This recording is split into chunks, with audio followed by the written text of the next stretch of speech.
إن الحمد لله نحمده ونستعينه ونستغفره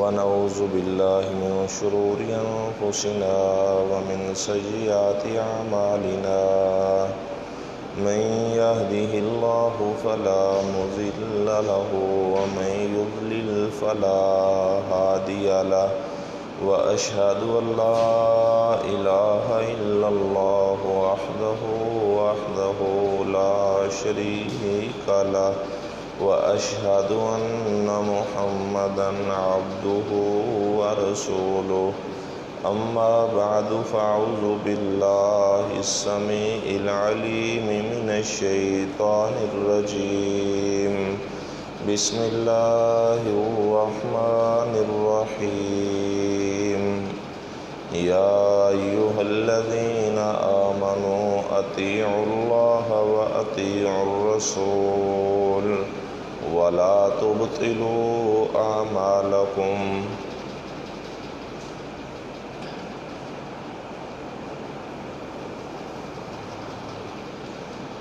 آپ صلی اللہ علیہ وسلم نے ہمیں یہ طریقہ بتایا ہے کہ ہم سب سے زیادہ مالدار کیسے بن سکتے ہیں، سب سے زیادہ غنی کیسے بن سکتے ہیں۔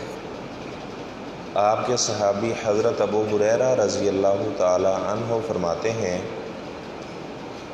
آپ صلی اللہ علیہ وسلم نے ایک دن فرمایا کہ کون ہے وہ بندہ جو مجھ سے 5 باتیں سیکھ لے، خود بھی عمل کرے، پھر آگے بھی دوسروں کو بتا دے جو ان باتوں پر عمل کرے۔ تو آپ کے صحابی ابو ہریرہ رضی اللہ تعالی عنہ نے کہا، اللہ کے رسول صلی اللہ علیہ وسلم وہ باتیں میں سیکھوں گا، دوسروں کو بھی سکھاؤں گا۔ تو ابو ہریرہ رضی اللہ تعالی عنہ یہ ان کی کنیت ہے۔ ہریرہ عربی کے اندر کہا جاتا ہے بلی کو، چھوٹی بلی۔ انہوں نے ایک بلی رکھی ہوئی تھی تو وہ اسے اپنے بازو پہ بٹھا کے رکھتے، تو آپ صلی اللہ علیہ وسلم نے ان کی کنیت رکھ دی ابو ہریرہ، بلیوں والا۔ بلیوں والا، بلیوں کا باپ نہیں اس کا منع کرنا، بلیوں والا، یعنی بلی وہ ادھر بٹھا کے رکھتے تھے۔ تو اس طرح اگر کوئی ایسا جانور ہے، مثلا بلی وغیرہ یا کوئی پرندے وغیرہ اپنے گھر میں رکھنا چاہے تو علماء نے استدلال کیا کہ وہ رکھ سکتے ہیں، اس کی گنجائش ہے۔ کیونکہ حضرت انس رضی اللہ تعالیٰ عنہ کا بھائی تھا، اس نے بھی ایک پرندہ بلبل اپنے گھر رکھا ہوا تھا۔ یعنی اگر ان کی آدمی اچھی دیکھ بھال کرتا ہے، ٹھیک ہے، دانہ وغیرہ ڈالتا ہے، تو اس میں کوئی حرج نہیں، رکھے جا سکتے ہیں۔ تو لیکن یہ ہے کہ یہ نہ ہو کہ انہیں اسی طرح بھوکے پیاسے رکھنا، جس طرح آپ صلی اللہ علیہ وسلم نے فرمایا کہ ایک عورت کو بلی کی وجہ سے عذاب دیا گیا۔ آپ نے فرمایا کہ میں اللہ تعالیٰ نے مجھے جہنم دکھائی۔ آپ نے ایک دفعہ وہ سورج کو گرہن لگ گیا تو آپ صلی اللہ علیہ وسلم نماز پڑھانے لگے، تو آپ آگے بڑھے، اس کے بعد پیچھے ہٹ گئے۔ صحابہ نے کہا اللہ کے رسول صلی اللہ علیہ وسلم پہلے تو آپ کبھی اس طرح نماز میں آگے پیچھے نہیں ہوئے، آج آپ نے اس طرح۔ آپ نے فرمایا کہ میں جب نماز پڑھا رہا تھا تو اللہ تعالیٰ نے جنت بالکل میرے سامنے کر دی، بخاری شریف کی روایت ہے۔ تو آپ نے فرمایا کہ مجھے وہاں انگوروں کے گچھے نظر آئے، تو میرا دل کیا کہ میں ایک گچھا پکڑ لوں۔ آپ نے فرمایا میں پکڑنے لگا تو وہ پیچھے ہٹا دیے گئے۔ آپ نے فرمایا واللہ اللہ کی قسم اگر ایک انگوروں کا گچھا میں پکڑ لیتا، ساری دنیا کھاتی رہتی تو وہ قیامت تک ایک گچھا ہی ختم نہ ہوتا، لیکن وہ پیچھے ہٹا دیا گیا۔ پھر آپ نے فرمایا کہ مجھے جہنم کا منظر دکھایا گیا، ایک عورت، وہ بلی اس کو کھا رہی تھی، عورت کو بلی کھا رہی تھی۔ تو آپ نے فرمایا کہ اس عورت نے بلی کو باندھ رکھا تھا، نہ اس کو اس نے چھوڑا کہ وہ زمین کے کیڑے مکوڑے ہی کھا لے، نہ اسے پانی ڈالا، نہ اسے دودھ ڈالا، تو وہ مر گئی۔ تو آپ نے فرمایا کہ اس عورت کو بلی کی وجہ سے جہنم میں عذاب دیا جا رہا تھا۔ یعنی جانوروں کے ساتھ بھی شفقت کرنے کا حکم آیا ہے۔ اور آپ نے فرمایا کہ اسی وقت، یہ میں اس لیے بتا رہا ہوں کہ یہ معراج کی رات باتیں نہیں پیش آئی۔ اکثر لوگ کہتے ہیں معراج کی رات آپ نے دیکھا، معراج کی رات کا یہ واقعہ نہیں ہے۔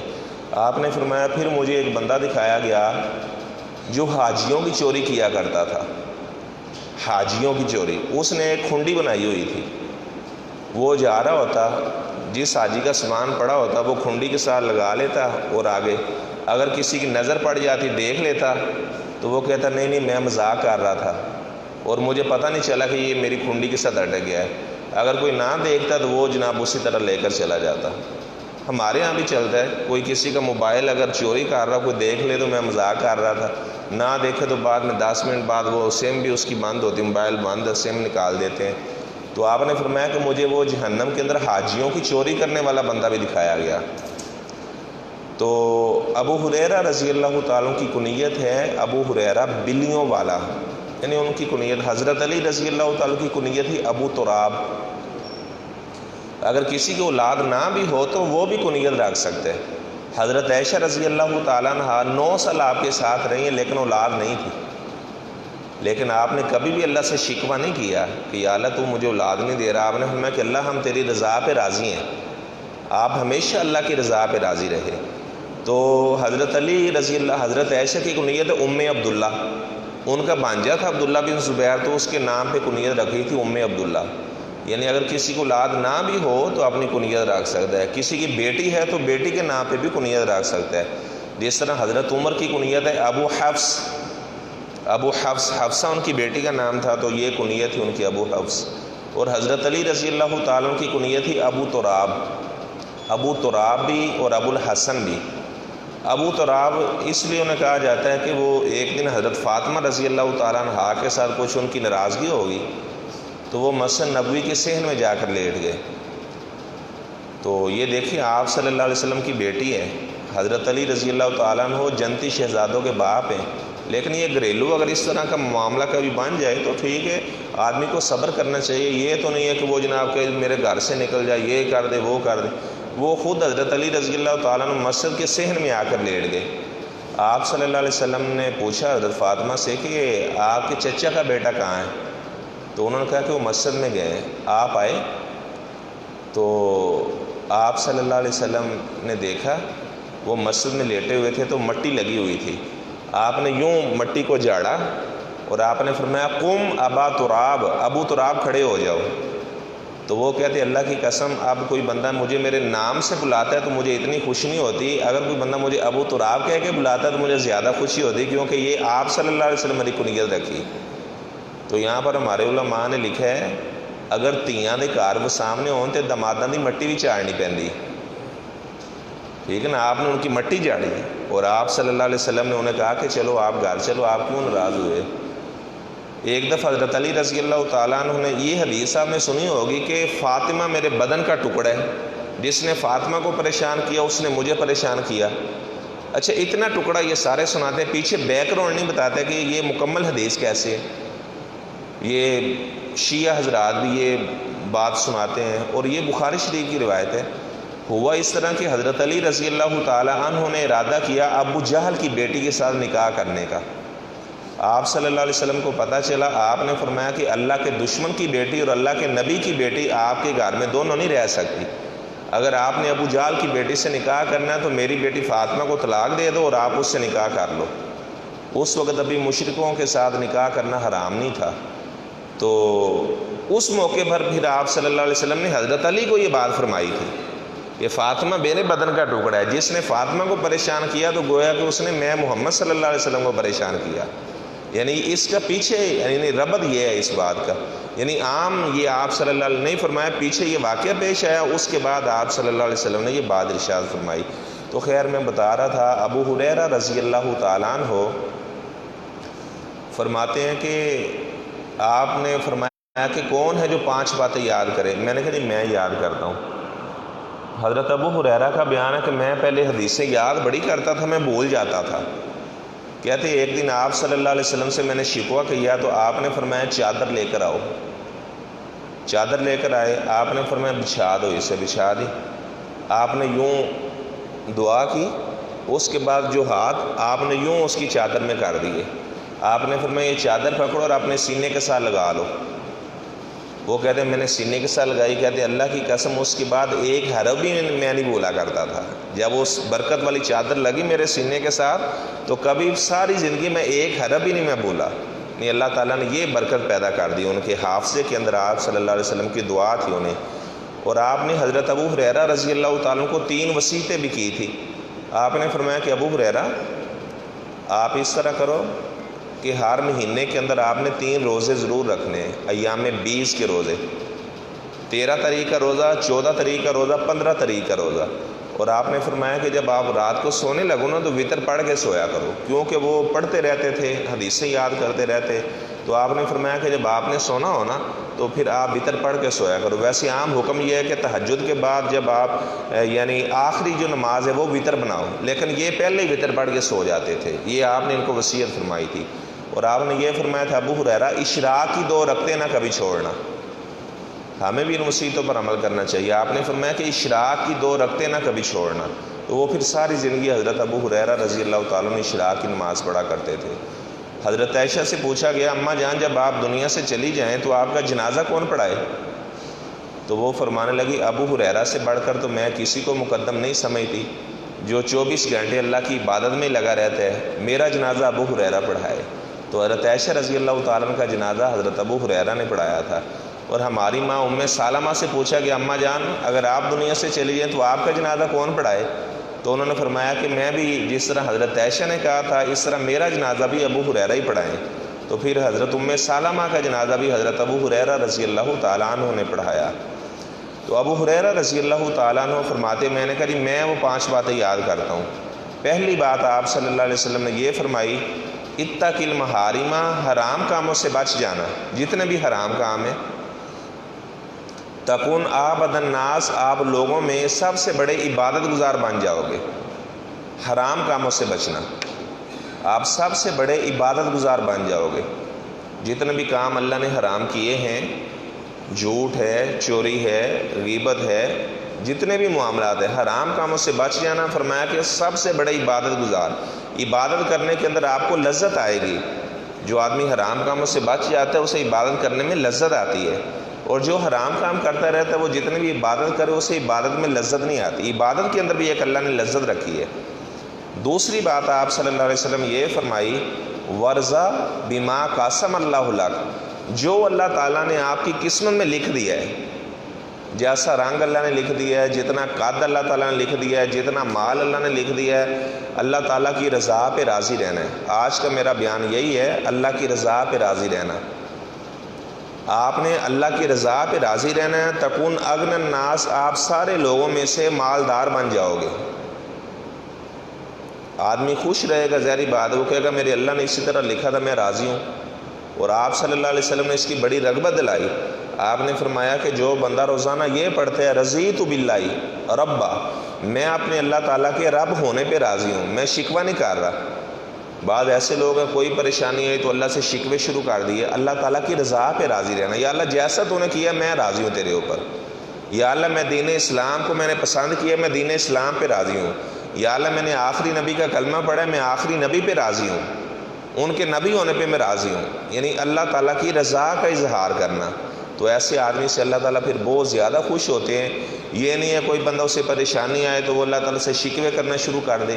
حضرت عمر رضی اللہ تعالیٰ عنہ فرمایا کرتے تھے جب میں صبح کو اٹھوں اگر میں بیمار ہوں میں تب بھی اللہ کا شکریہ ادا کروں گا، اگر میں تندرست ہوں میں تب بھی اللہ کا شکریہ ادا کروں گا، کیونکہ میرے رب کا کوئی فیصلہ میرے خلاف نہیں ہو سکتا۔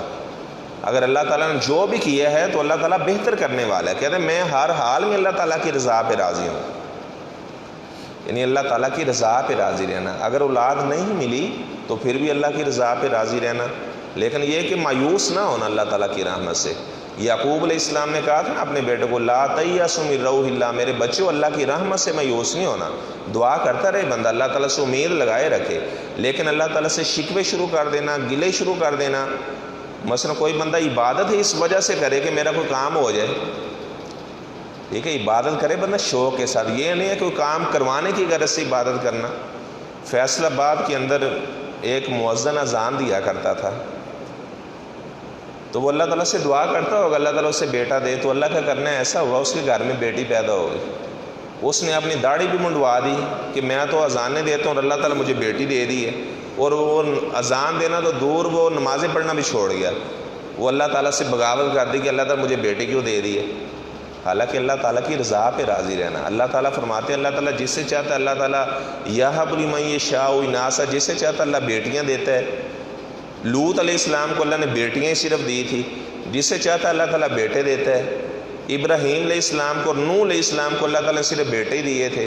آگے اللہ نے تیسری کیٹیگری یہ بیان کی، اللہ تعالیٰ جسے چاہتا ہے مذکر بھی دے دیتا ہے، مؤنث بھی دے دیتے ہیں۔ آپ صلی اللہ علیہ وسلم کے 3 بیٹے تھے، 4 آپ صلی اللہ علیہ وسلم کی بیٹیاں تھیں، اور بعض کو اللہ نے فرمایا کہ میں ویسے ہی بانجھ رکھتا ہوں۔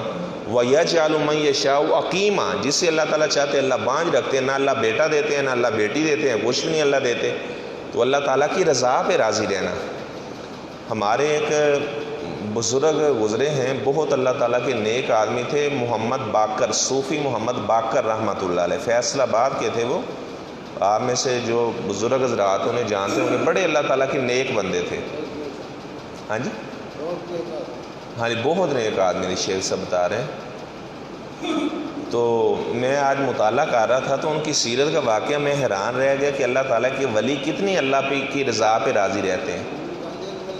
ہاں وہی ان کا بیٹا فوت ہو گیا، جوان ان کا بیٹا تھا، پڑھایا اس چھوٹے بچے کو، حفظ کرایا، وہ مدرسے کی ساری تعلیم بھی دلوائی۔ تو جب ان کا بیٹا 27 سال کی عمر کو پہنچا تو حادثہ ہوا، ان کا بیٹا فوت ہو گیا۔ تو وہ جب کفن کی چادریں ہٹائی ان کے چہرے سے تو وہ کہہ رہے تھے، بیٹا اگر میرا سارا خاندان بھی مر جاتا نا، مجھے اتنا دکھ نہیں ہونا تھا جتنا دکھ آپ کی وفات کا مجھے ہو رہا ہے۔ قبرستان چلے گئے، دفن کر کے آئے تو بس یہی کہہ جا رہے تھے، یا اللہ میں تیرے اوپر راضی ہوں، یا اللہ میں تیرے اوپر راضی ہوں، میں تیرے اوپر راضی ہوں، میں تیرے اوپر راضی ہوں۔ جو بندہ بھی آتا افسوس کرتا بس وہ یہی بولی، یا اللہ میں تیرے اوپر راضی ہوں۔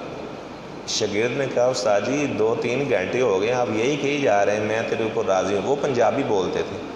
وہ کہنے لگے، کملیا میں تے 3 گھنٹے تو کہہ رہا ہاں یا اللہ میں تیرے تے راضی ہاں، اگر انہیں آسمانہ تو ایک دفعہ بھی کہا تھا میں باقر تیرے تے راضی ہاں، میرا کام بن جائے گا۔ کہتے ہیں میں تو یہ کہہ رہا ہوں کہ میں یا اللہ تیرے اوپر راضی ہوں، اگر اس نے اوپر سے ایک دفعہ بھی کہہ دیا کہ میں بھی تیرے اوپر راضی ہوں تو میری ساری زندگی سنور جائے گی۔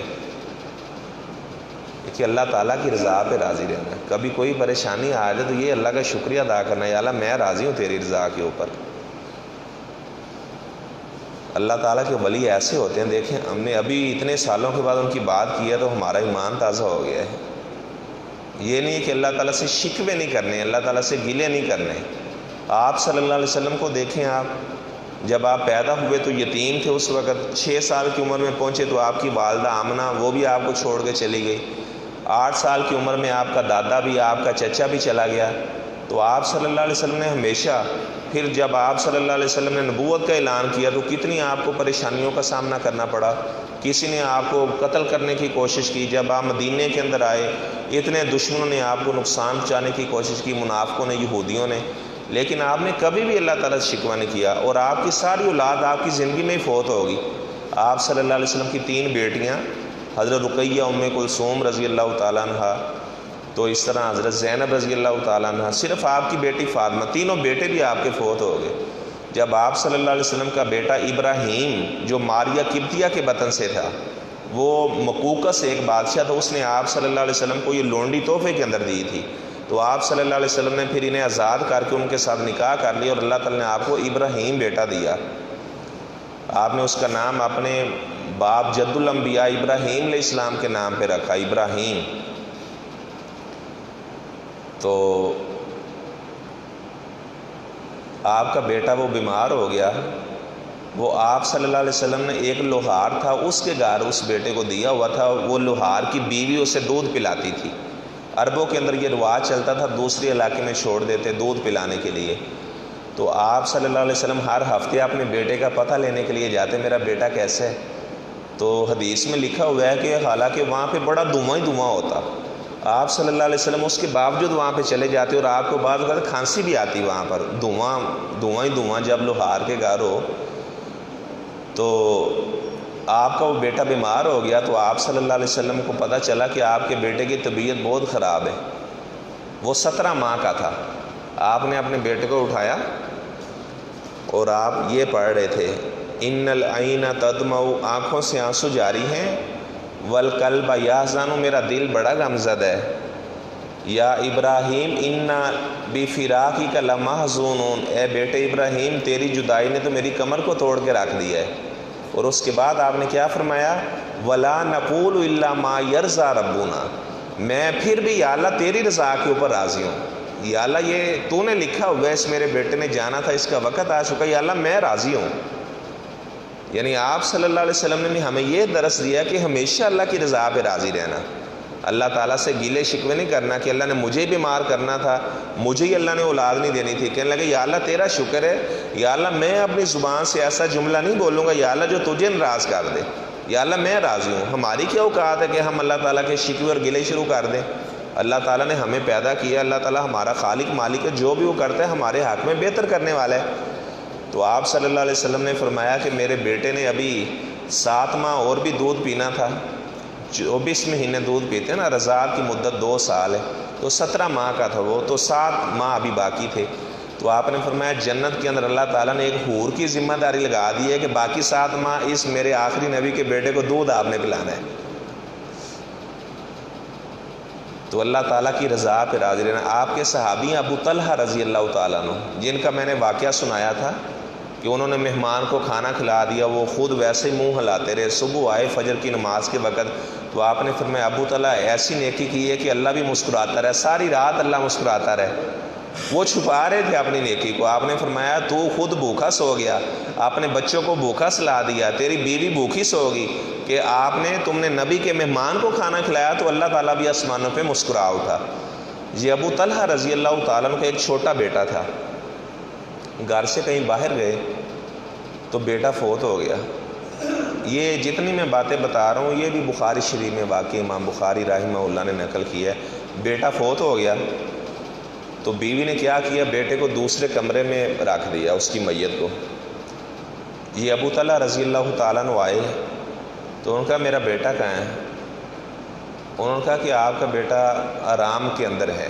ظاہری بات ہے، جو بندہ حدیث کے اندر آتا ہے جو دنیا ہے یہ مومن کے لیے قید خانہ ہے، جو کافر آدمی ہے اس کے لیے دنیا جنت ہے، یہ اس سے تو کوئی پابندی نہیں ہے، نہ نمازیں پڑھنی ہے، نہ بدکاری سے رکنے کی پابندی ہے، نہ روزے رکھنے کی پابندی ہے، وہ تو آزاد ہے نا۔ تو ہمارے لیے یہ ہے کہ بعد میں پھر ہمارے لیے کوئی قید نہیں ہے، یعنی یہ جو 60-70 سالہ زندگی اللہ کی مرضی کے مطابق گزاریں گے، اس کے بعد پھر نہ ختم ہونے والی زندگی اپنی مرضی کے مطابق گزاریں گے۔ اگر یہ چند سالوں کی زندگی اپنی مرضی کے مطابق گزاری تو پھر بعد والی زندگی اللہ کے مطابق گزارنا پڑے گی۔ یعنی یہ ہے کہ یہ زندگی اللہ کے مطابق گزار کے جائیں، بعد والی زندگی پھر اپنی مرضی کے ساتھ جو چاہیں گے جنت کے اندر اسے پورا اللہ تعالیٰ فرمائیں گے۔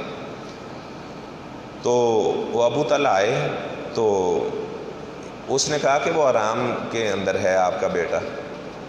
تو اس کے بعد وہ میاں بیوی انہوں نے ازدواجی معاملہ کیا۔ تو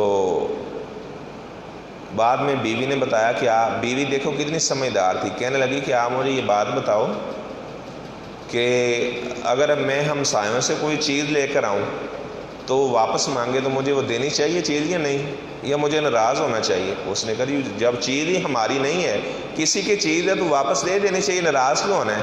اس نے کہا پھر بیٹا اللہ تعالیٰ نے دیا تھا، اللہ تعالیٰ نے بلا لیا ہے، ہم اللہ تعالیٰ کی رضا کے اوپر راضی ہیں، ہم اللہ تعالیٰ کی رضا کے اوپر راضی ہیں۔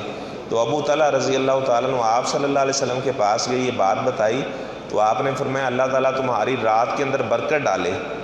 آپ دیکھیں آگے روایت میں لکھا ہوا ہے اس کے بعد پھر وہ اللہ تعالیٰ کی رضا پہ راضی رہے۔ اس کے بعد ابو طلحہ رضی اللہ تعالیٰ عنہ کو اللہ تعالیٰ نے لگاتار 9 بیٹے دیے، 9 بیٹے اللہ تعالیٰ نے دیے، کلہم حافظ القرآن، اور وہ 9 کے 9 ہی بڑے ہو کر حافظ قرآن بنے۔ اللہ کی رضا کے اوپر بندہ راضی ہو کر تو دیکھے پھر اللہ کیسے آسمانوں سے دروازے کھولتا ہے، برکتوں کے اللہ دروازے کھول دیتے ہیں، اپنی رحمتوں کے دروازے کھول دیتے ہیں۔ آج کل لوگ انزائٹی کا شکار ہیں، ڈپریشن کا شکار ہے، کیوں؟ اللہ تعالیٰ کی رضا پہ راضی نہیں ہے۔ جب ظاہری بات ہے ایسا ہی سوچتے رہنا کہ یہ میرے ساتھ یہ معاملہ بننا تھا تو آدمی خوش کیسے ہوگا؟ اطمینان نہیں آئے گا، سکون نہیں ملے گا ایسے بندے کو۔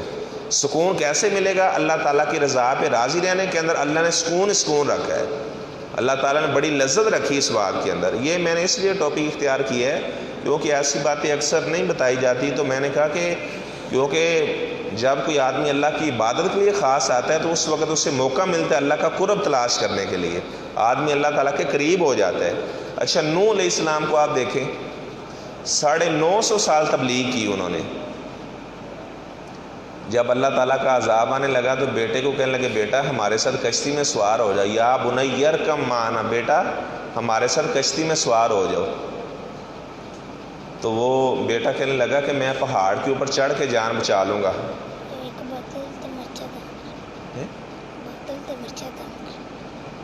اچھا اتنا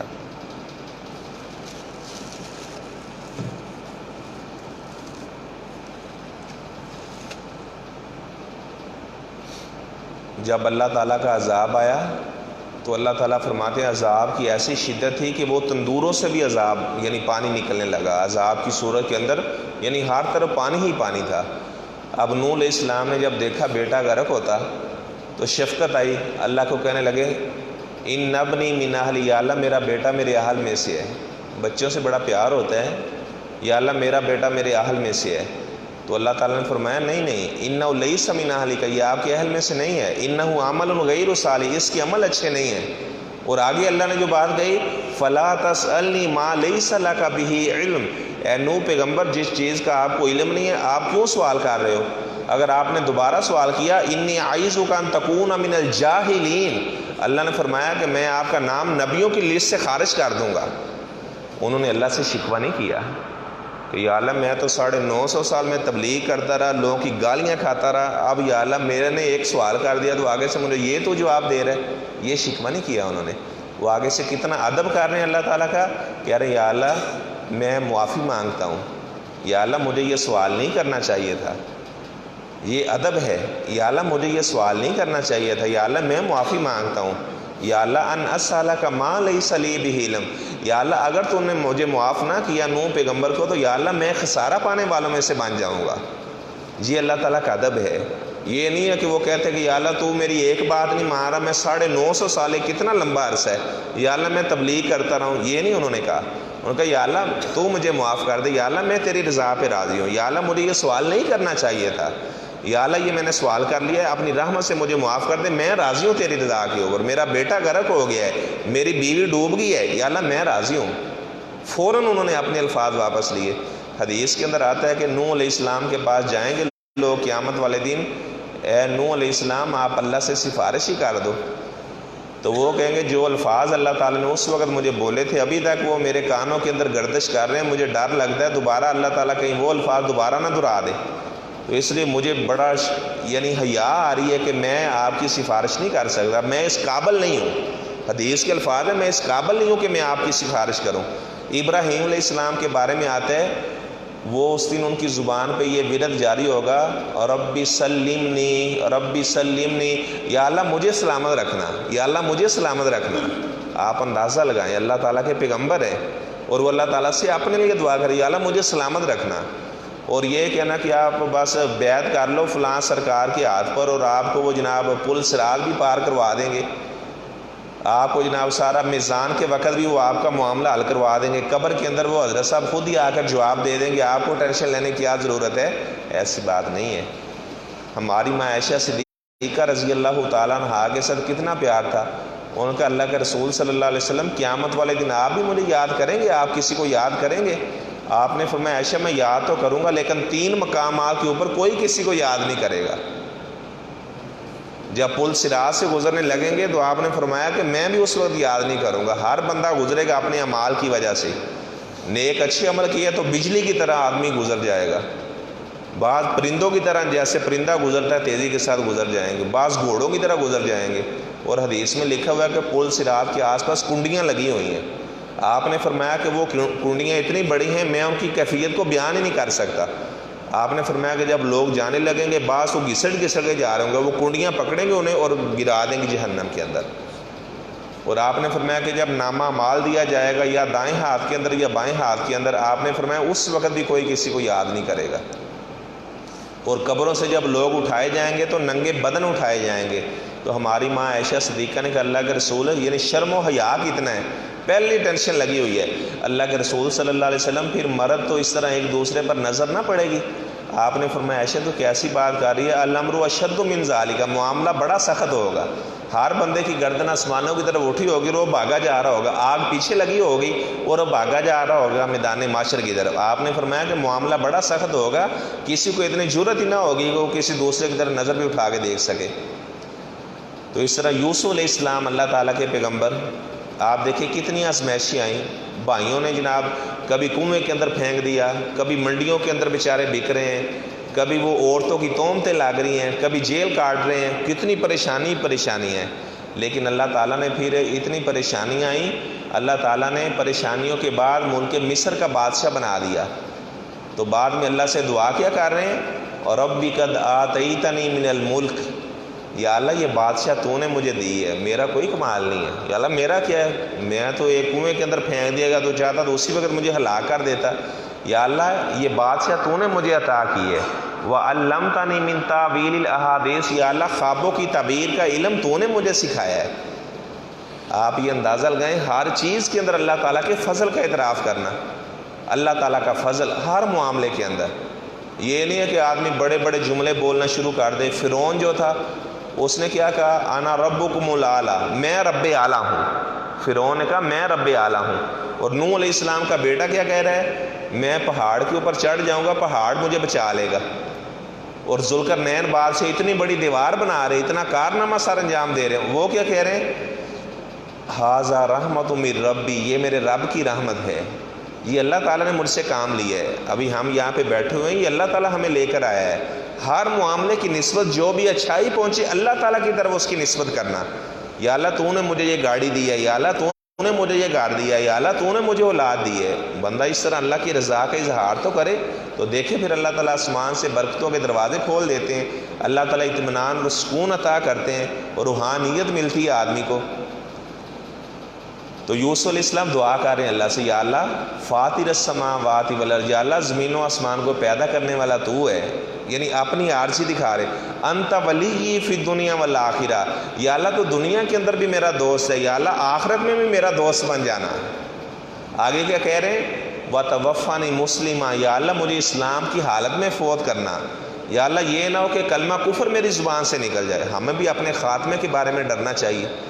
آپ کے ایک صحابی ہیں، اس کا نام ہے ابو عبداللہ رضی اللہ تعالیٰ عنہ، وہ بیمار ہوئے، صحابہ کہتے ہیں ہم ان کی بیمار پرسی کرنے کے لیے گئے تو وہ زاروں قطار رونے لگے، تو صحابہ کہتے ہیں ہم نے اسے یاد کرایا کہ یار کیا آپ کو نبی صلی اللہ علیہ وسلم نے یہ بات نہیں فرمائی تھی کہ اپنی مونچھیں کاٹتے رہنا اور میرے ساتھ جنت میں آ کر مل جانا؟ تجھے تو پیغمبر نے بشارت دی تھی کہ اپنی مونچھیں کاٹتے رہنا اور جنت کے اندر آ کر مجھے مل جانا۔ مونچھوں کو کاٹنا یہ فطرت کے اندر شامل ہے۔ آپ نے فرمایا کہ مونچھوں کو کاٹ دو، قص الشارب و اعفاء اللحیہ، داڑھیوں کو بڑھانا، یعنی مونچھوں کو تراش لینا یا اسے کاٹ دینا، دونوں طرح جائز ہے، درست ہے، یعنی بالکل آپ اسے صاف بھی کروا سکتے ہیں اور کینچی کے ساتھ کاٹا بھی جا سکتا ہے۔ تو وہ کہنے لگے بالکل ایسے ہی مجھے بشارت تو ملی تھی۔ ان کا پھر پریشانی کس چیز کی ہے؟ وہ کہنے لگے پریشانی اس چیز کی ہے مجھے، آپ صلی اللہ علیہ وسلم نے فرمایا تھا کہ اللہ تعالیٰ نے جب لوگوں کو پیدا کیا تو اللہ تعالیٰ نے زمین سے 2 مٹھیاں لی، 2 مٹھیاں، ایک مٹھی اللہ تعالیٰ نے بری، اللہ تعالیٰ نے فرمایا کہ انہیں میں نے جنت کے لیے پیدا کیا ہے، اور ایک مٹھی اللہ تعالیٰ نے بری، اللہ نے کہا میں نے ان کو جہنم کے لیے پیدا کیا ہے۔ وہ کہتے ہیں مجھے نہیں پتا، مجھے ڈر لگ رہا ہے، پتہ نہیں میں کس مٹھی کے اندر تھا، پتہ نہیں میں دائیں مٹھی کے اندر تھا جن کو جنت کے لیے پیدا کیا یا میں بائیں مٹھی کے اندر تھا۔ یعنی اپنا محاسبہ کرتے رہنا، اللہ تعالیٰ کا ڈر بھی رکھنا، اللہ تعالیٰ کی یعنی رحمت بھی طلب کرنا اور اللہ تعالیٰ کا ڈر بھی اپنے سامنے رکھنا۔ وہ کہہ رہے ہیں یا اللہ وَتَوَفَّنِي مُسْلِمًا، یا اللہ مجھے اسلام کی حالت میں دنیا سے لے کر جانا۔ یہ پکی بات ہے، آدمی دنیا کے اندر جیسے کام کرتا ہے اس کو موت اس کے مطابق ہی آتی ہے۔ اگر کوئی آدمی بعض اوقات بندہ یہ ہے کہ ایسے لوگ بھی وہ گالیاں دیتے دیتے ان کی جان نکل جاتی ہے، بعض جو موسیقی کے دل دادا ہوتے ہیں وہ جناب گانے گاتے گاتے ان کی جان نکل جاتی ہے، اور جو قرآن پڑھنے والے ہوتے ہیں ان کی زبان پہ قرآن کا ورد جاری ہوتا ہے، وہ قرآن کی تلاوت کرتے کرتے جان نکل جاتی ہے۔ یعنی جو آدمی جیسے عمل کرتا ہے اس کی موت اس کے مطابق ہی نکالی جاتی ہے۔ اب عمر بن عبدالعزیز رحمہ اللہ نے زمین میں فساد نہیں کیا، تو جب وہ فوت ہونے لگے تو ان کی زبان پہ جاری تھا، اللہ تعالیٰ فرماتے ہیں آخرت کا گھر ہم ان لوگوں کے لیے بناتے ہیں جو زمین میں فساد نہیں کرتے۔ تلک الدار الآخرۃ نجعلها للذین لا یریدون علوا فی الارض ولا فسادا والعاقبۃ للمتقین. یہ آیت ان کی زبان پہ جاری تھی اور ان کا انتقال ہو گیا. اور ایک محدث سے بہت بڑے امام زرع رازی رحمہ اللہ، وہ بیمار ہوئے، آخری وقت آیا تو انہوں نے حدیث کی سند پڑھنا شروع کر دی. حدثنا فلاں حدثنا فلاں حدثنا فلاں، اور کہنے لگے آگے آپ صلی اللہ علیہ وسلم نے فرمایا من کان آخر کلامہ لا الہ الا اللہ، جس آدمی کا موت کے وقت لا الہ الا اللہ کلام ہوا، جب انہوں نے لا الہ الا اللہ کہا اس کے بعد محدثین کا بیان ہم پاس بیٹھے ہوئے تھے، ان کی جان پرواز کر گئی. من کان آخر کلامی لا الہ الا اللہ، آپ نے فرمایا کہ موت کے وقت جس کا کلام لا الہ الا اللہ ہوا داخل الجنہ تھا، وہ اللہ کی جنت میں داخل ہو جائے گا. تو اللہ تعالیٰ کی رضا پہ راضی رہنا اور اپنے خاتمے کے بارے میں اللہ تعالیٰ سے ڈرنا. ایک تابعی ہے، ان کا نام ہے محمد بن سیرین رحمہ اللہ، بہت اللہ تعالیٰ کے نیک آدمی تھے. سیرین ان کی والدہ کا نام ہے، جیسے امام احمد بن حنبل، حنبل ان کے دادے کا نام ہے. جی امام احمد کے دادے کا نام ہے حنبل، تو یعنی بیٹا پوتا اپنے دادے کی طرف نسبت کر سکتا ہے. حنبل یعنی ان کے باپ کا نام نہیں ہے. وہ اسکولوں میں استاد آتے ہیں نا ٹیسٹ لینے، تو پوچھتے ہیں محمد بن قاسم کے باپ کا نام کیا تھا، تو بچوں کو وہ بھی نہیں پتہ چلتا. محمد بن قاسم، تو ظاہری بات ہے قاسم ہی اس کے باپ کا نام تھا. محمد بن سیرین رحمہ اللہ کانا یبیع الزیت، یہ تیل بیچا کرتے تھے، گھی بیچا کرتے تھے. یعنی اللہ کی رضا کے اوپر راضی رہنے کا واقعہ میں آپ کو سناتا ہوں. یہ گھی بیچا کرتے تھے. اللہ کا کرنا ایسا ہوا کہ انہوں نے کسی سے ادھار گھی لیا. صفت و صفوہ کے اندر یہ واقعہ موجود ہے. کسی سے ادھار گھی لیا تو خادم جو تھا وہ چیک کر رہا تھا، جو ملازم رکھا تھا.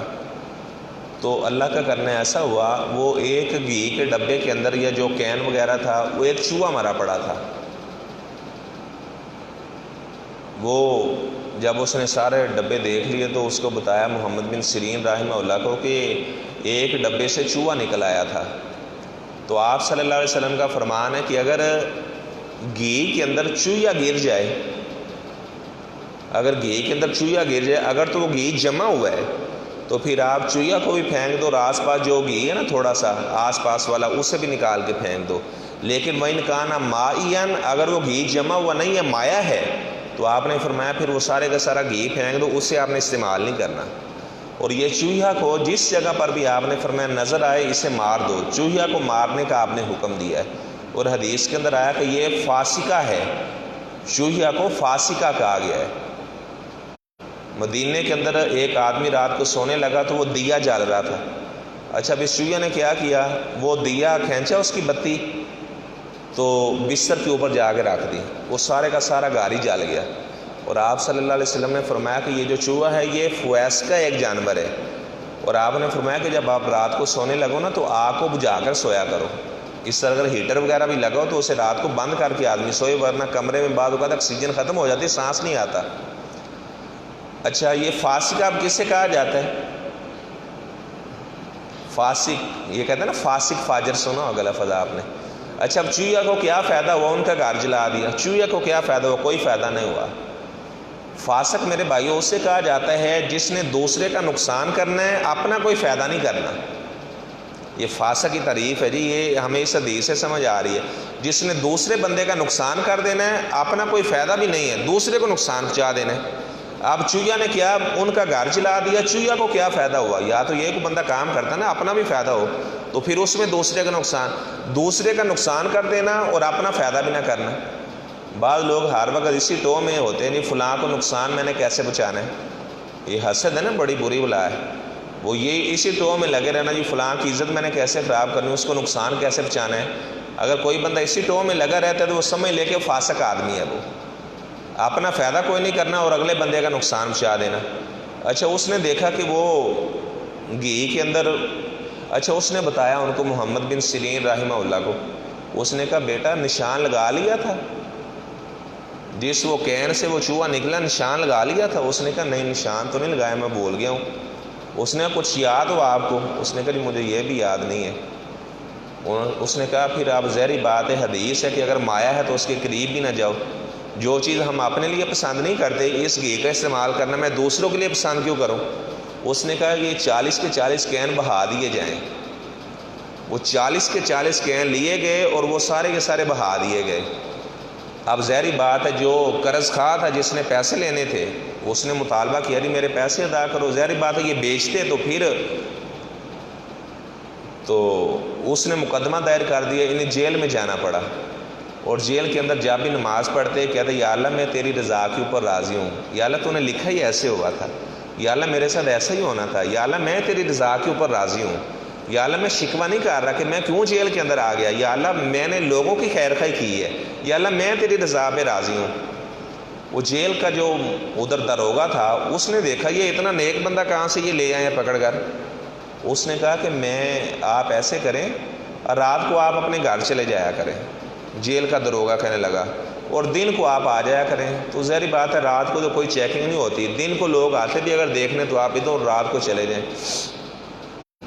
تو کہنے لگے میں اس خیانت کے اندر آپ کا مددگار نہیں بن سکتا، اس خیانت کے اندر میں آپ کا مددگار نہیں بن سکتا، میں اللہ کی رضا پہ راضی ہوں۔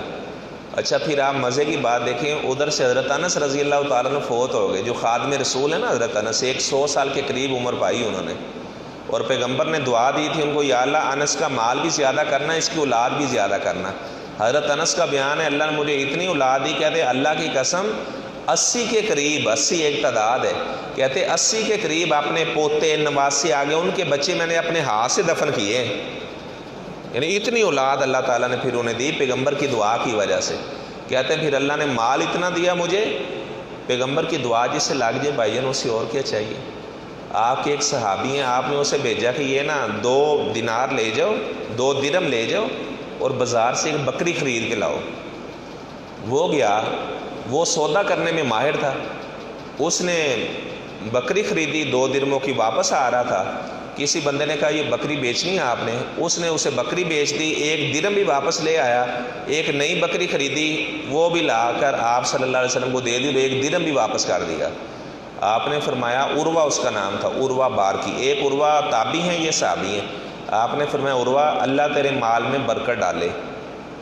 عروہ کا بیان ہے، کہتے ہیں اللہ کی قسم اس دعا کے بعد اگر میں مٹی بھی خریدتا تھا تو اللہ تعالیٰ مٹی کو بھی میرے لیے سونا بنا دیا کرتا تھا۔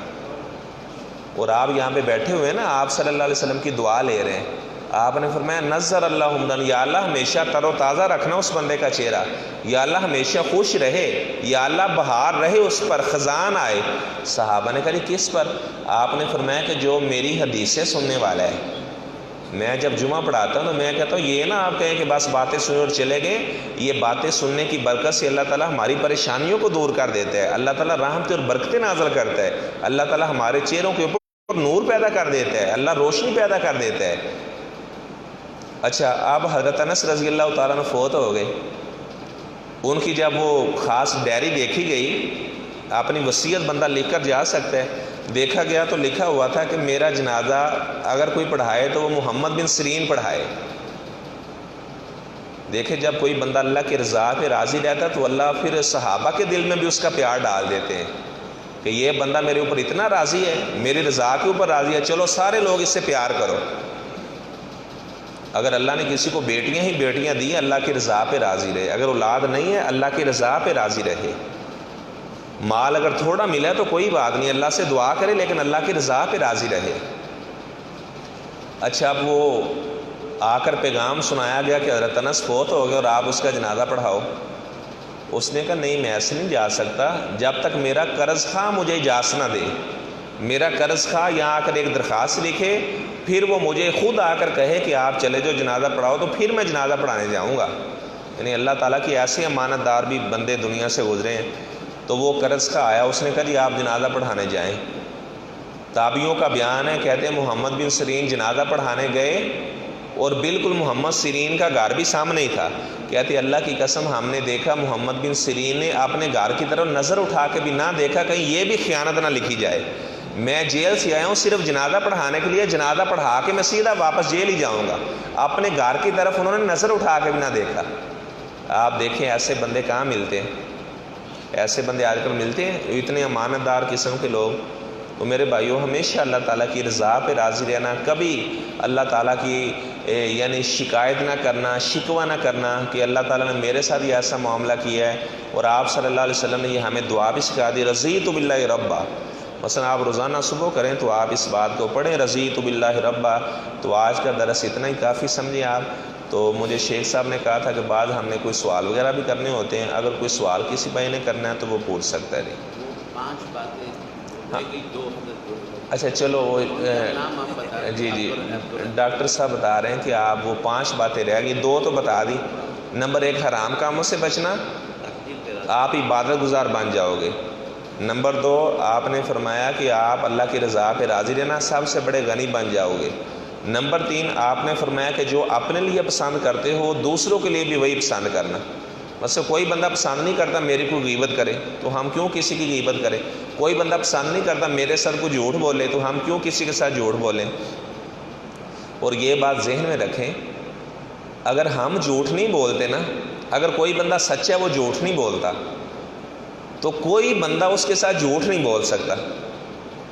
اگر کوئی بندہ اس کے ساتھ جھوٹ بولنے کی کوشش بھی کرے گا نا، فوراً اس بندے کو اللہ تعالیٰ اس کے دل میں الہام کر دے گا یہ آپ کے ساتھ جھوٹ بول رہے ہیں۔ یہ آپ آزما کے دیکھ لیں، اگر کوئی بندہ جھوٹ خود نہیں بولتا تو کوئی دوسرا بندہ اس کے ساتھ جھوٹ نہیں بول سکتا۔ اگر کوئی بندہ کسی کو دھوکہ نہیں دیتا تو اس کو دھوکہ دیا بھی نہیں جا سکتا، یہ پکی بات ہے۔ اچھا آپ نے فرمایا جو اپنے لیے پسند کرتے ہو دوسروں کے لیے پسند کرنا، آپ مسلمان بن جاؤ گے۔ پھر آپ نے فرمایا کہ اپنے ہمسائے کے ساتھ اچھا سلوک کرنا، آپ مومن بن جاؤ گے۔ کیا بن جائے؟ مومن۔ اسلام اور ایمان میں تھوڑا سا فرق ہے ڈیفینیشن میں۔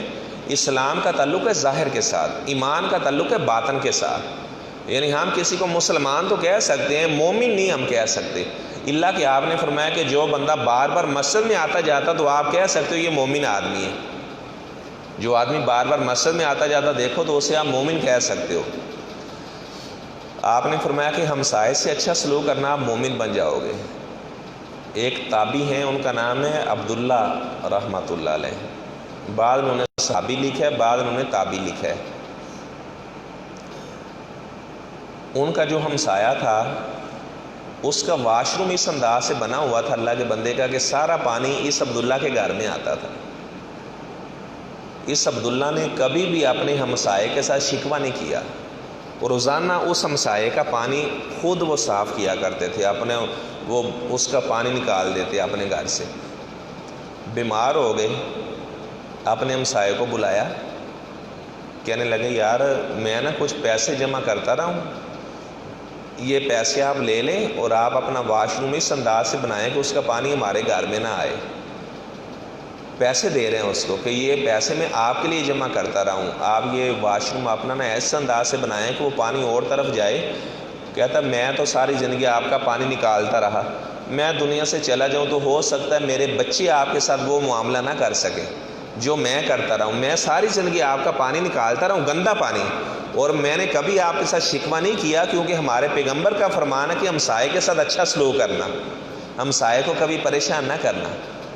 یہ اللہ تعالیٰ کے ایسے بندے گزرے ہیں۔ وہ ایک ساتھی مجھے کہہ رہا تھا جی آپ کی باتیں سننے کا مزہ بڑا آتا ہے، تو میں نے اسے بتایا اللہ کے بندو یہ صحابہ کی، اللہ کی اور اللہ کے رسول کی باتوں کا مزہ ہے۔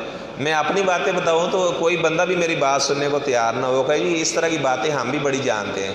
تو یہ اللہ تعالیٰ نے اپنی باتوں میں لذت رکھی ہے، رسول کی باتوں میں لذت ہے، صحابہ تابعین کی ایمان اصل میں ان کا تقویٰ تھا۔ ظاہری بات ہے ہم ان کی باتیں کرتے ہیں ہمارا ایمان تازہ ہو جاتا ہے۔ اس دور کے اندر کسی کا ایمان تازہ ہو جاتا ہے، جلا مل جاتی ہے، تو اسے اللہ کا شکر ادا کرنا چاہیے۔ جس طرح کا ماحول جا رہا ہے، وہ آپ اخبار پڑھیں تو خبروں میں آیا ہوتا ہے جی ماں نے بیٹی کو مار دیا، بیٹی نے ماں کو قتل کر دیا، بیٹے نے اپنے سگے باپ کو مار دیا، باپ نے اپنے بیٹے کو مار دیا۔ یہ اس طرح کی قتل و غارت کی خبریں، یہ کیا ہے؟ یہ دین سے دوری کا نتیجہ ہے، دین سے دوری کا نتیجہ ہے۔ وہ سیکولر طبقہ وہ کہتے نہیں مسجدوں میں جا کر کیا کرنا ہے، وہ کہتے نہیں مسجدوں میں جا کر ملا کی دوڑ مسجد تک، کوئی اس طرح کی باتیں کر کے لوگوں کو دین سے دور کر دیتے ہیں۔ بلکہ جب کبھی آپ نے گھر بھی بنانا ہو تو پہلے دیکھ لیں کیا آس پاس علاقے میں کوئی مسجد ہے۔ اگر آپ کے علاقے میں مسجد نہیں ہے تو آپ کا بھی جو ایمان ہے وہ بالکل سقیم ہو جائے گا، اور آپ کے بچوں کا بھی بیڑا غرق ہو جائے گا۔ جن کے بچے مسجدوں میں نہیں جاتے، نہ والدین لے کر آتے ہیں، وہ خطیب کی باتیں سن لے تو ظاہری بات ہے ان کے بچوں کا کریکٹر لوز ہو جاتا ہے، وہ بگڑ جاتے ہیں۔ بڑے ایسے لوگ دیکھیں اور بعض ایسے بچے ہیں ماشاءاللہ بڑے سمجھ اور دین کی بڑی باتیں جاننے والے ہیں۔ میں جہاں پہ جمعہ پڑھاتا ہوں تو وہ لوگوں کو بڑی باتیں یاد ہیں۔ ایک عام آدمی وہ ایک دن مجھے بڑی باتیں اس نے سنائی تو میں خوش بھی ہو رہا تھا۔ اس نے کہا کہ ہم نے یہ ساری باتیں آپ سے سیکھی ہیں۔ تو ایک تابعی ہیں، ایک آدمی وہ حجام تھا، اسے ہر مسئلہ ہی آتا تھا۔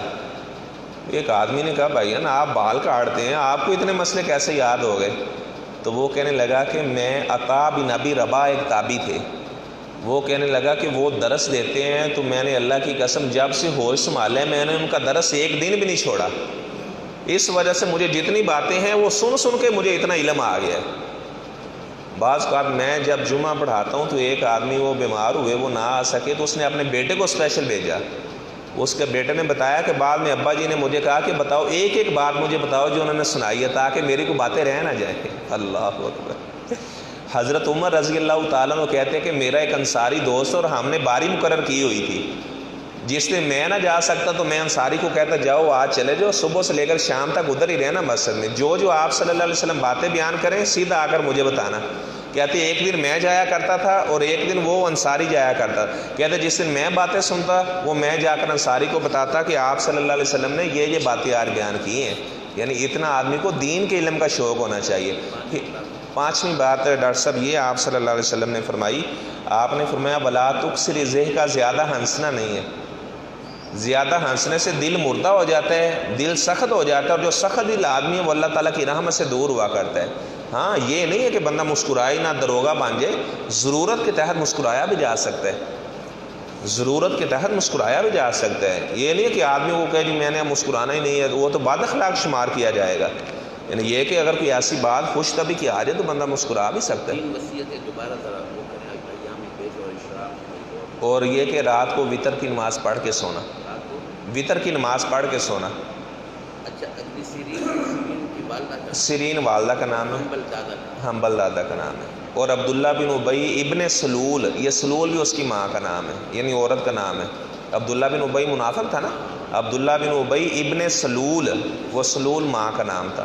اور ایک راوی حدیث کے اندر آتا ہے اسماعیل بن الیہ عین کے ساتھ، یہ بھی اس کی والدہ کا نام ہے، یعنی مرد کا نام نہیں۔ اکثر ہمارے لوگوں کو یہ پتہ نہیں چلتا۔ اچھا جی، ضرورت کے تحت مسکرایا بھی جا سکتا ہے۔ آپ صلی اللہ علیہ وسلم خطبہ دے رہے تھے، ایک عرابی آدمی آیا، وہ کہنے لگا ادعو اللہ یسقینا، اللہ کے رسول اللہ سے دعا کریں کہ اللہ تعالیٰ آسمانوں سے بارش برسا دے۔ اس نے یہ نہیں کہا کہ آپ بارش دے دیں، آپ اللہ سے دعا کریں کہ اللہ تعالیٰ آسمانوں سے بارش برسا دے۔ آپ نے یوں ہاتھ اٹھائے، صحابہ کا بیان ابھی ہاتھ آپ نے نیچے ہی کیے تھے کہ بادل برسنے لگے اور وہ صحابہ جلدی جلدی اپنے گھروں کو دوڑنے لگے اور آپ صلی اللہ علیہ وسلم مسکرانے لگے، اور آپ اتنا مسکرائے کہ آپ کی داڑھیں نظر آنے لگی۔ یعنی بندہ مسکرا بھی سکتا ہے، بیوی بچوں کے ساتھ مسکرانا چاہیے۔ جب بھی آپ نے فرمایا کہ جب آدمی کسی سے ملاقات کرے تو مسکرا کر ملتا تو یہ بھی اس کا صدقہ لکھا جاتا ہے، یعنی مسکرا کر ملنا یہ بھی صدقہ ہے۔ اچھا، وہ ہمارے شیخ القرآن محمد حسین شیخو پوری رحمۃ اللہ علیہ نے اس کا ترجمہ پتہ کیا کیا ہے؟ وہ کہتے ہیں بدل گجن لاگ پہ، صحابہ نسن لاگ پہ تے نبی پاک ہسن لاگ پہ۔ یعنی آپ صلی اللہ علیہ وسلم مسکرانے لگے نا پھر صحابہ کو دیکھ کر۔ اور آپ کے صحابی جریر بن عبداللہ بجلی کا بیان ہے، جریر آپ کا ایک صحابی ہے اور اس کا قد لمبا تھا۔ جب بھی وہ صحابی آتا حضرت عمر کہتے ہیں کسی بندے نے اگر یوسف دیکھنا نا اس امت کا تو یہ جریر کو دیکھ لو، وہ بڑا خوبصورت صحابی تھا جریر بن عبداللہ رضی اللہ تعالیٰ عنہ۔ حضرت عمر کہتے تھے یہ اس امت کا یوسف آ رہا ہے، اور وہ بڑے امانت دار تھے۔ کہتے ہیں نبی کے ہاتھ پر ہم نے ہاتھ رکھا اور ہم نے بیعت کی کہ کسی مسلمان کے ساتھ دھوکہ نہیں کریں گے۔ آپ نے خادم کو بھیجا کہ بیٹا گھوڑا لے کر آؤ میرے لیے۔ وہ خادم گیا گھوڑا لینے کے لیے، خادم نے 200 درہموں کا گھوڑا خریدا، لا کر دکھایا، یہ گھوڑا لے کر آیا ہوں۔ کہتے کس سے لے کر آئے ہو؟ یہ فلاں بندے سے۔ اللہ کے بندہ چلو مجھے لے کر چلو اس کے پاس۔ اس کے پاس چلے گئے، اللہ کے بندے آپ کا گھوڑا مہنگا تھا، آپ نے 200 کا بیچ دیا ہے۔ آپ کا گھوڑا مہنگا تھا، آپ نے 200 کا سستا دے دیا ہے۔ وہ آگے سے کہنے لگا جی آپ چلو اور دے دو۔ وہ کہنے لگا آپ 300 دے دو، کہتے ابھی بھی تھوڑا ہے۔ 400 دے دو، ابھی بھی تھوڑا ہے۔ 500 600 700 800، کہتے اب آپ کے گھوڑے کا اتنا ریٹ ہے، اللہ کے بندو یہ 600 درہم اور پکڑو۔ ہمارے ہاں تو ہم دعا کرواتے ہیں یار فلاں بندہ مجبور ہے، سودا ہو رہا ہے مکان کا، دعا کرنا ہے وہ مکان لب جائے۔ ہم یہ دعائیں کرواتے ہیں، مجبوریوں سے نجائز فائدہ اٹھاتے ہیں۔ اچھا وہ خادم کہنے لگا کہ یہ آپ نے اس کو، میں نے اتنا فائدہ کیا، آپ نے 600 سے درہم اور دے دیے، نقصان اتنا کیا۔ حالانکہ اگر وہ نہ دیتے تو، اگر شریعت کہتی ہے اگر سودا ہو جائے تو پکا ہے، آدمی اگر علیحدہ ہو گیا تو سودا پکا ہے، ٹھیک ہے، وہ کوئی اس میں گناہ نہیں تھا۔ کہنے لگے اصل میں بات یہ ہے کہ یہ ہاتھ رکھا تھا رسول کے ہاتھ کے اوپر، یہ بیعت کی تھی کہ ہر مسلمان کی خیر خواہی کریں گے، کسی کے ساتھ دھوکہ نہیں کریں گے، تو میں ان ہاتھوں کے ساتھ وہ سکے دیے تھے آپ کو، تو میں کس طرح اس کے ساتھ دھوکہ کر سکتا تھا، میں اس کی خیر خواہی نہ کرتا اپنے بھائی کی۔ یعنی اسلام خیر خواہی کا نام ہے، اسلام یہودیوں اور عیسائیوں کے ساتھ بھی خیر خواہی کرنے کا حکم دیتا ہے۔ جی شیخ صاحب۔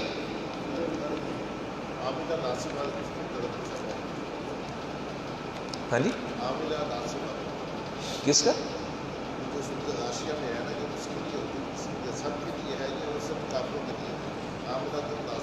اچھا اچھا اچھا، میں بتاتا ہوں۔ اچھا اللہ تعالیٰ نے قرآن مقدس میں سورۃ غاشیہ آپ صلی اللہ علیہ وسلم جمعے کو پڑھا کرتے تھے، هل اتاک حدیث الغاشیہ وجوہ یومئذ خاشیہ عاملۃ ناصبہ۔ عاملۃ ناصبہ کا معنی یہ ہے کہ بعض لوگ عمل کر کر کے تھک چکے ہوں گے، لیکن ان کے عملوں کو ردی بنا کر وہ پھینک دیا جائے گا۔ تو شیخ صاحب پوچھ رہے ہیں کیا یہ کافروں کے بارے میں یا مسلمانوں کے بارے میں ہے؟ یہ کافروں کے بارے میں بھی ہے، مسلمانوں کے بارے میں بھی ہے۔ اچھا جو کافر لوگ ہیں اللہ تعالیٰ انہیں دنیا کے اندر بھی وہ شہرت دے دیتا ہے۔ جس نے یہ گنگا رام اسپتال بنایا ہے اس کا نام ہے سار گنگا رام، سار گنگا رام، یعنی دنیا میں اللہ نے اسے دے دیا۔ جب اللہ کے پاس جائیں گے اللہ کہیں گے کہ جس طرح کوئی بندہ دور سے سمجھ لے ریت کو پانی سمجھ لے، جب اس کے پاس آئے تو وہ پانی نہ ہو ریت ہو، کافروں کا یہی معاملہ ہے۔ جب اللہ کے پاس جائیں گے تو دنیا کے اندر اللہ کہیں گے صلہ دے دیا تھا آپ کو، گلاب دے دی، ایک ہندو کے نام پر اسپتال کا نام، اس کا نام مشہور ہے، ٹھیک ہے۔ رتھ پاؤ وہ جو کوڑ کے آگئی تھی وہ جرمن کی ایک عورت، اب اس کا نام مشہور ہو گیا دنیا کے اندر۔ ہمارے وہ جنرل نے بھی اسے سلامی پیش کی، جب اسے دفن کیا گیا وہ ہمارے وزیر اعظم نے اسے سلوٹ مارا، دنیا میں اسے رسپیکٹ مل گئی۔ اللہ کے پاس کچھ بھی نہیں ہے۔ رتھ پاؤ، ہاں جی، اللہ تعالیٰ کے اس کے ہاں کچھ نہیں۔ اچھا اللہ تعالیٰ سورۃ کہف میں فرماتے ہیں بعض لوگ ایسے ہیں وہ اپنی طرف سے تھک رہے ہیں، بڑے اچھے کام کر رہے ہیں، یحسبون ہم یحسنون صنعا، وہ اچھے کام کر رہے ہیں، لیکن جب اللہ کے پاس جائیں گے تو اللہ تعالیٰ فرماتے ہیں ان کے سارے عملوں کو ضائع کر دیا جائے گا، کیونکہ ان کے عمل سنت کے مطابق نہیں تھے، دین کے اندر بدعتیں جاری کر لی، دین کا حلیہ بگاڑ دیا۔ ایسے لوگ عمل کرنے کے باوجود بھی اپنے آپ کو تھکا رہے ہیں۔ جو آدمی بدعت والا کام کرنے والا ہے ظاہری بات وہ تھک رہا ہے بیچارہ، اس کا آپ صلی اللہ علیہ وسلم نے فرمایا کہ بدعتی آدمی کا نہ اللہ تعالیٰ حج قبول کرتے ہیں، نہ عمرہ قبول کرتے ہیں، نہ فرض قبول کرتے ہیں، نہ نفل قبول کرتے ہیں۔ اور آپ کو یہ طبرانی شریف میں حدیث سناؤں، آپ نے فرمایا کہ اللہ تعالیٰ نے بدعتی بندے سے توبہ کا دروازہ ہی بند کر دیا ہے۔ اچھا وہ کیسے ہے اپنا ابراہیم صاحب؟ اس لیے کہ بدعتی آدمی وہ توبہ کیسے کرے گا؟ توبہ تو وہ بندہ کرتا ہے جو کسی کام کو گناہ سمجھتا ہے، ظاہری بات ہے وہ تو کر ہی اسے نیکی سمجھ کے کر رہا ہے، بدعت تو کر رہا ہے نیکی سمجھ کے کر رہا ہے، تو اس نے توبہ کیسے کرنی ہے؟ وہ تو اسے نیکی سمجھ کے لگا ہوا ہے، ابھی یہ کام کرتے رہو، دین کا سارا حلیہ بگاڑ دیا۔ اچھا جی اور کسی بھائی کا سوال ہو تو پوچھ۔ جی جی جی جی، اگر اسی کو دعائے قنوت نہیں آتی تو اچھا اگر ایک بندہ مسلمان ہوتا ہے نیا اس کو نہیں آتا، ظاہری بات اتنی جلدی تو نہیں آئے گا نا، کچھ وقت لگے گا، تو اس کے بارے میں حدیث میں آیا کہ وہ پھر یہ پڑھتا رہے، ساری نماز میں یہ پڑھتا رہے سبحان اللہ والحمد للہ لا الہ الا اللہ واللہ اکبر، جو صلاۃ تسبیح میں ہم پڑھتے ہیں نا، یہ تو پڑھ سکتا ہے ہر بندہ، سبحان اللہ الحمد للہ واللہ اکبر لا الہ الا اللہ، یہ پڑھ سکتا ہے۔ اچھا اسے یہ پڑھنے کا حکم دیا گیا، اگر کسی کو دعائے قنوت یاد نہیں ہے تو پھر وہ یہ پڑھتا رہے سبحان اللہ والحمد للہ لا الہ الا اللہ واللہ اکبر، لیکن یہ ہے کہ ساتھ وہ یاد کرنے کی کوشش کرے۔ اچھا ایک آدمی کہہ رہا تھا کہ میں نے 10 قرآن ختم کیے ہیں بسم اللہ کے ساتھ، مجھے قرآن آتا نہیں ہے لیکن میں نے بسم اللہ کے ساتھ 10، وہ کیسے؟ وہ کہتے تھے ہر آیت کے اوپر میں پڑھتا ہوں بسم اللہ الرحمن الرحیم بسم اللہ الرحمن الرحیم، تو اس طرح میں نے 10 قرآن ختم کیا۔ تو میں نے کہا نہیں، ہاں بسم اللہ اگر آپ نے پڑھنی ہے تو آپ پڑھتے رہے، لیکن قرآن کو سیکھنے کی کوشش کریں۔ یہ نہیں ہوگا کوئی بندہ پورا ہر آیت کے اوپر بسم اللہ پڑھے اور میں نے کہا 10 قرآن میں نے ختم کر لیے ہیں، ایسا نہیں ہے۔ اچھا یہ کسی بہن نے پوچھا ہے اشراق اور چاش کی نماز کا وقت اور رکعتیں بتا دیں۔ 8 رکعت سے زیادہ نہیں اشراق کی نماز، 8 رکعت تک پڑھ سکتے ہیں جی اشراق کی نماز، 2 بھی پڑھ سکتے ہیں، 4 بھی پڑھ سکتے ہیں، 6 8 سے زیادہ نہیں آپ صلی اللہ علیہ وسلم نے پڑھی۔ تو اشراق کا وقت اس وقت ہوتا ہے کہ جب تھوڑی سی دھوپ نکل آئے، 5:10 وہ ضحیٰ ہے، صلاۃ ضحیٰ۔ جب سورج نکلتا ہے نا تو وہ چاشت کی نماز ہے۔ وہ چاشت اور اشراق میں تھوڑا سا فرق ہے۔ اشراق آج کل کے پاس 1-2 ہفتہ پہلے 5:10 نہیں، میں بتا رہا ہوں کہ اشراق اس وقت ہوتی ہے جب دھوپ نکلا ہے نا، تقریباً 10 بجے کے قریب، جب دھوپ کافی نکلی۔ اور آپ نے فرمایا کہ اشراق کا وقت جب اونٹوں کے بچوں کے پاؤں جلنے لگے، دھوپ کے اندر جو ہے نا دھوپ تھوڑی سی نکلا ہے۔ اور ایک ہے ضحیٰ کی نماز، چاشت کی نماز، جیسے ہی وہ سورج نکلے وہ نماز ادا کرنا، ضحیٰ کی نماز اسے کہا جاتا ہے۔ ہاں جی، گھر میں بھی پڑھ سکتا ہے۔ مسجد میں اگر وہ اسی جگہ پر بیٹھا رہے گا پڑھے گا تو حج عمرے کا ثواب ملے گا، گھر میں پڑھے گا تو 360 جوڑوں کا صدقہ ہو جائے گا۔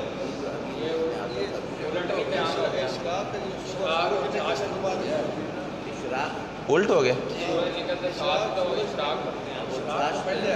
اشراق جو ہے نا 5:10 اچھا، بھائین کہہ رہے ہیں کہ الٹ ہو گیا بیان تھوڑا سا، تو 8 بجے تک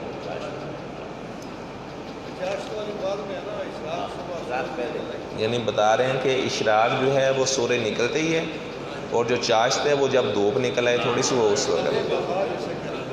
جزاک اللہ، شکراً۔ اچھا جی، اللہ تعالیٰ بلاتا ہے نا بندے کو، کوئی بندہ سار نہ اٹھا سکے، میں نے سارا کچھ یاد ہے، اللہ تعالیٰ بلا دیتا ہے نا بندے کو۔ آپ صلی اللہ علیہ وسلم کی اونٹنی تھی، وہ کسی سے پیچھے ہی نہیں رہتی تھی، ہر سے جو بھی اس سے ریس لگاتا ہر اونٹ سے آگے نکل جاتی۔ ایک عرابی آدمی آیا دیہات سے، اس نے کہا کہ میرے اونٹ دے نالے دی ریس لواؤ نہیں تسی؟ صحابہ نے کہا اتنے بڑیاں دی اونٹ ہار گئے، تیری اونٹنی تیرے اونٹ دی کی حیثیت ہے؟ انہوں نے دوڑ لگائی آپ صلی اللہ علیہ وسلم کی قصوہ اونٹنی کے ساتھ، قصوہ پیچھے رہ گئی، دیہاتی کا اونٹ آگے نکل گیا۔ اور اس موقع پر آپ صلی اللہ علیہ وسلم نے ایک جملہ بولا، آپ نے فرمایا کہ اللہ تعالیٰ کا قانون ہے، اللہ یہ اونٹنے کے دل میں آ گیا تھا کہ مجھ سے آگے کوئی نکل ہی نہیں سکتا، اور اللہ کا قانون ہے جو بھی تھوڑا سا اوپر اٹھانے کی کوشش کرتا ہے اللہ اسے نیچے کر دیتا ہے، تھوڑا سا اتنے ہی رہا تو زیادہ بھی سر نہ چوک۔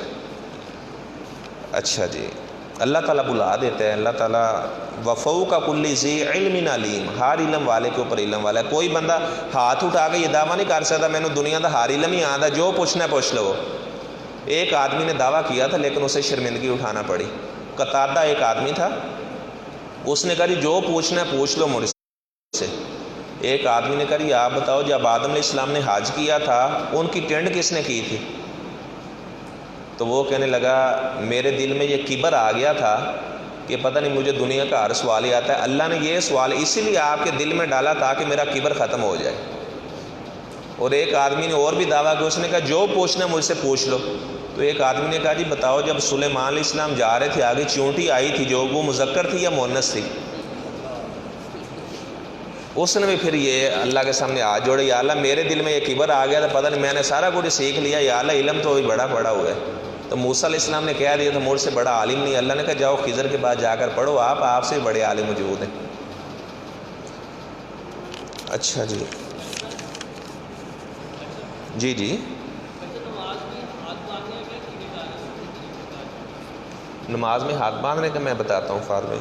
اچھا جی، یہ کسی بہن نے لکھا ہے میں نے پڑھا کہ سب سے پہلے آپ صلی اللہ علیہ وسلم کی امت جنت میں جائے گی، ایسے ہی ہے؟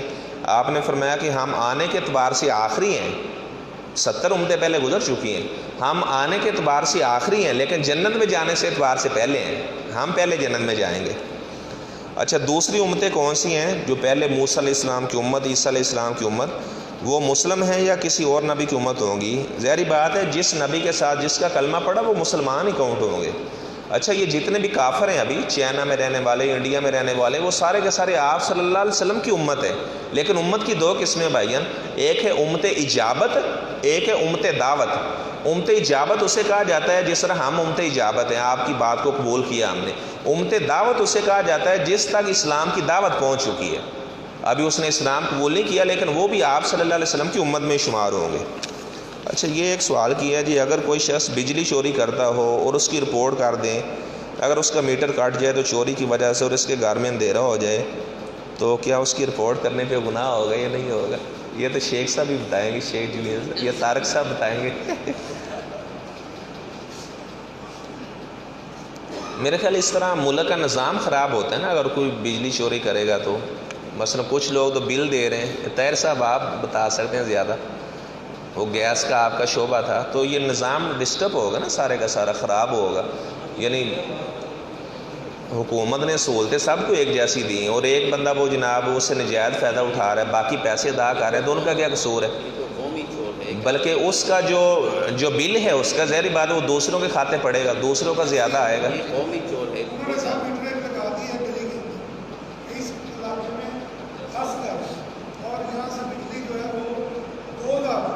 ہاں بالکل ایسے.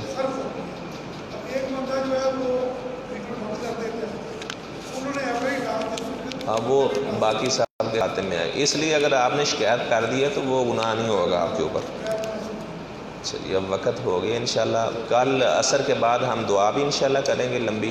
بھائی کے سوال کا جواب. آخر جی فات بھائی کہہ رہے ہیں جی نماز میں ہاتھ کیسے باندھتے ہیں؟ تو یہ بھائی 3 طریقے ہیں نماز میں ہاتھ باندھنے کے.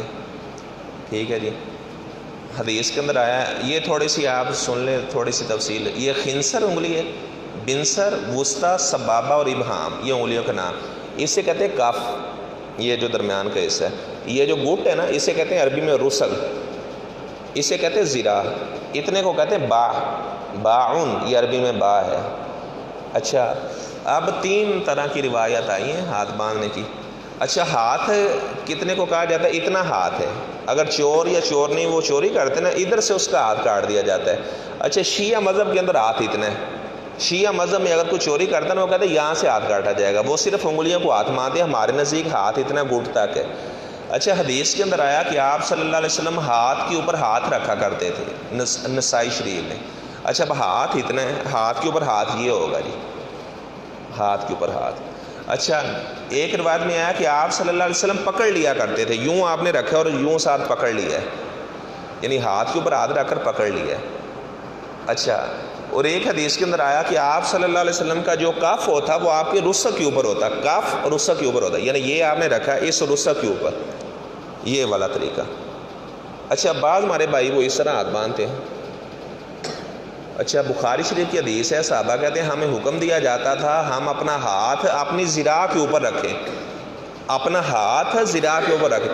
اگر کوئی بندہ یوں بیان کر رہا ہے نا تو یہ ذراع کے اوپر ذراع ہے، یہ ہاتھ ذراع کے اوپر نہیں ہے، یہ اس نے پوری ذراع کے اوپر رکھ دی ہے. جبکہ حدیث میں یہ ہے کہ ہمیں حکم دیا جاتا تھا اپنا ہاتھ ذراع کے اوپر رکھیں. تو ہاتھ اتنا ہوتا ہے بھائیان، تو یہ ہاتھ کب ہوگا؟ جب آپ کا یہ کف اور رسک کے اوپر آئے گی. اب یہ ساری ذراع، تو ذراع کے اوپر انگلیاں چلیں گی، انگلیاں بھی ہاتھ کا حصہ ہے. تو مجھے تو یہی سمجھ آئی ہے، یہ والا یہاں رکھ کر یوں پکڑ لینا، ایک تو یہ طریقہ ہاتھ کے اوپر، اور ایک یہاں رکھنا پکڑنا نہیں، تیسرا طریقہ پکڑ لینا یعنی ہاتھ اس کے اوپر رکھ کر. اور یہ والا طریقہ اگر کوئی عالم آپ کو بتائے تو پھر آپ اسے کہیں بھائی یہ تو ذراع کے اوپر ذراع ہے، حدیث میں تو یہ کہ ید ذراع کے اوپر رکھنا، یعنی ید اتنا ہوتا ہے. یہ پھر اگر ید اسی طرح یہ کنڈیشن بنے گی تو یہ طریقہ نماز میں ہاتھ باندھ. یہ علیحدہ ہے کہ باندھنے کہاں پر، وہ رات کو بھی میں نے تھوڑا سا بتایا تھا. ہاں شیخ صاحب گھٹ کے اوپر گھٹ نہیں، آپ کا جو درمیان کا ہاتھ کا پیٹ ہے نا وہ گھٹ کے اوپر آئے. ہاں جی یہ والا. چلیے اللہ تعالیٰ آپ کو جزا دے، آپ نے اتنی باتیں سنی، اللہ تعالیٰ ہمیں ساری باتیں سمجھ کر آگے بھی پھیلانے کی توفیق دے. جزاکم اللہ احسن الجزا. کل انشاءاللہ عصر کے بعد درس بھی میں دوں گا، اور انشاءاللہ پھر ہم دعا بھی کریں جس طرح پچھلے سال ہم نے لمبی دعا کی. اذان پڑھیں بھائی، زمل بھائی 10 منٹ رہ گئے ہیں، جس ساتھی نے وضو کرنا ہے وہ